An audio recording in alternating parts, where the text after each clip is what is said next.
So in this lesson, I'm going to give you a little shortcut into chord tone playing, because the whole idea of learning 7 different chord shapes in a key can kind of be a challenge.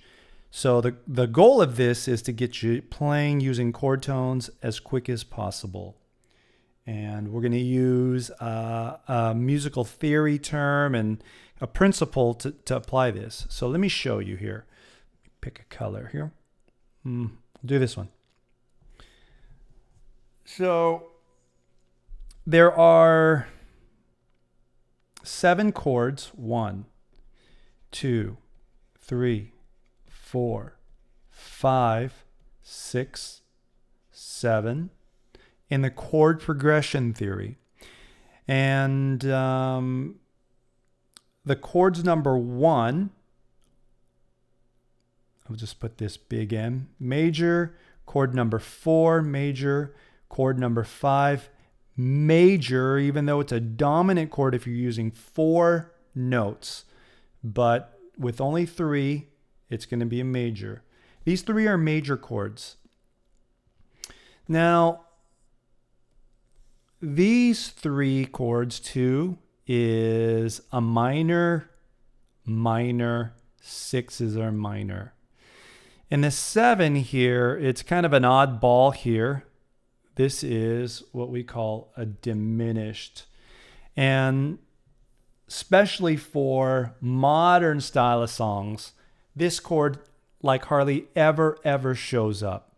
And by the way, I'm going to give you this kind of shortcut to chord tone playing. It's a little limited in that this is going to make, using this kind of method is going to make what you play sound very modern, which is desirable if you're playing, especially the modern tunes, especially the modern and worship tunes. This is going to work perfectly. But this 7, I'm going to kind of rule out because it's hardly ever used, which boils us down to 6 chords. 1, 2, 3, 4, 5, and 6. But once again, to learn 6 different chord shapes can be kind of a challenge in the beginning. So what I'm going to do is I'm going to boil it down to just using, here we go, 3 shapes. And those 3 shapes are going to be the 3 major shapes. 1, 4, and 5. So by just using these 3 chord shapes, 1, 4, and 5, which are all major, you're going to be able to play songs that incorporate all 6, 1, 2, 3, 4, 5, 6 chords. Just with that, using this musical theory principle called the relative minor or relative major. It's an actual musical concept that you can learn about. I'm not going to go too in depth into that because there's plenty of other music theory videos that will explain that. I more want to show you what this looks like.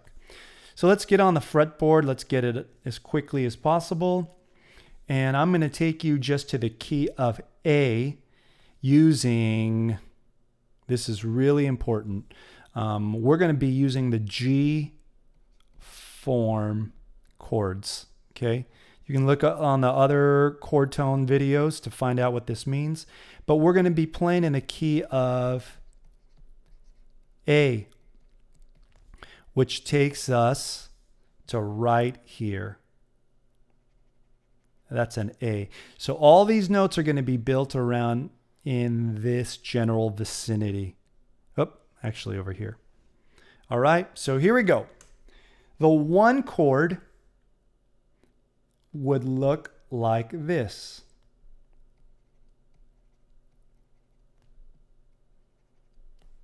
Like that. The number 4 chord would look like this.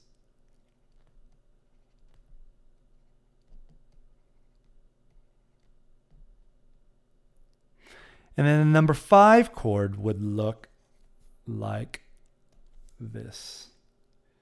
Let's see, where are you? 5. There you are. Would look like that. But to simplify this, I'm only going to use the notes on these 3 strings, G, B, and E. Okay, because the context I want to use this in is you're playing more of the lead guitar role and you're playing with a full team. So definitely you're playing with at least an acoustic guitar or a rhythm guitar. Hopefully even better, you're playing with a bass player as well, so that you have a full range of sound coming, and you're only going to be playing kind of the higher, voicings of these chords. This is where it'll really make sense and sound full and good and how this whole thing works. So here we go. I just want to show you one more time. The 1 chord then looks like this. 4 chord looks like this.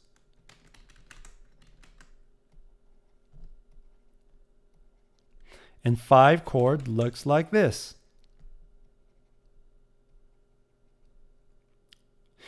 So, with that, how this whole relative minor and major thing works is right here. This is going to be pretty crazy, but try to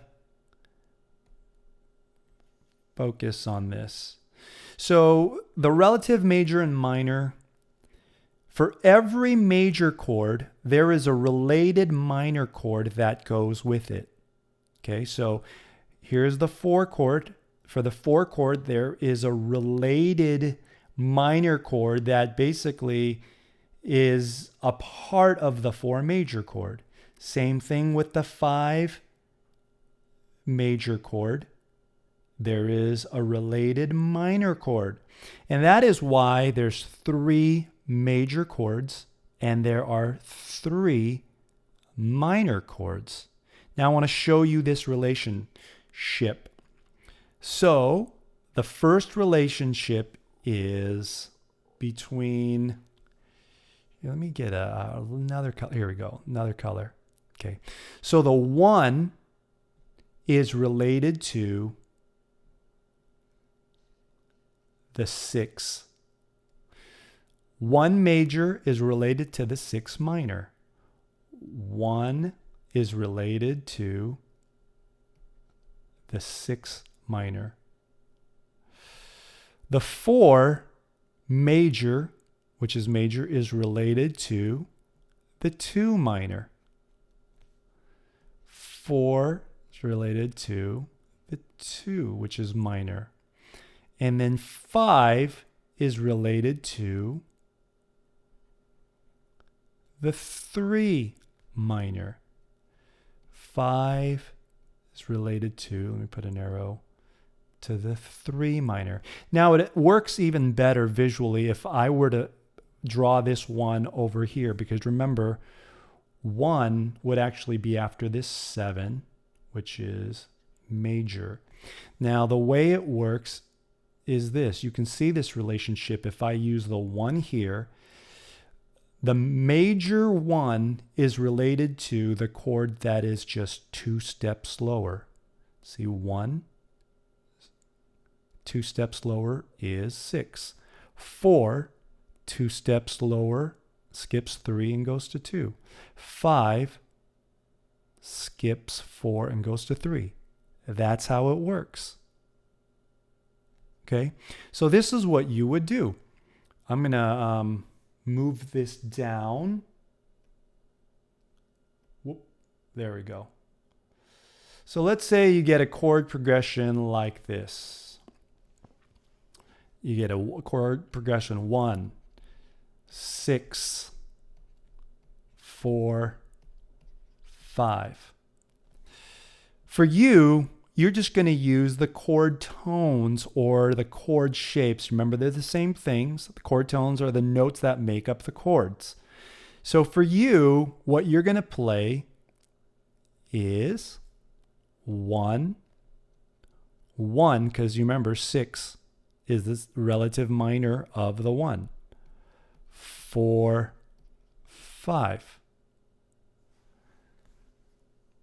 Or let's say the chord progression looks like this. 2, 5, 1, 6. What you're going to do is you're going to play 4, 5, 1, 1. So instead of using 4 chord shapes, you're going to only use 3. How about this one? Let's say the chord progression is 4, 6, 3, 2, 6, 5. I just kind of made that up. I have no idea how that would sound. But for you, you would simplify and you would play 4, 1, 5, 4, 1, 5. So once again, this has 1, 2, 3, 4, 5 different chord shapes in it, or chord tones. You're basically going to play 1, 2, 3, 3. It's going to boil down to 3.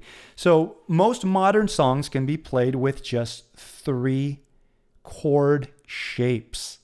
As long as there's a band playing the original chords, this is going to work perfectly fine. In fact, it's going to be desirable because just a little bit of theory going into this. What this does, you're basically on the minor chords, you're playing a minor 7 chord if you only play the major chord tones over these full minor chords. And in modern style of sound, that's desirable. You don't want these harsh minor chords to sound. You want even the minor chords to sound a little kind of less sad, you know? And playing this way will allow you to play minor 7 chords, which will make those minor chords sound that way. So just a quick first lesson well, not first lesson, but one kind of a lesson that will help you applying chord tones along with these G form chord shapes so that you can, begin utilizing chord tones as quick as possible.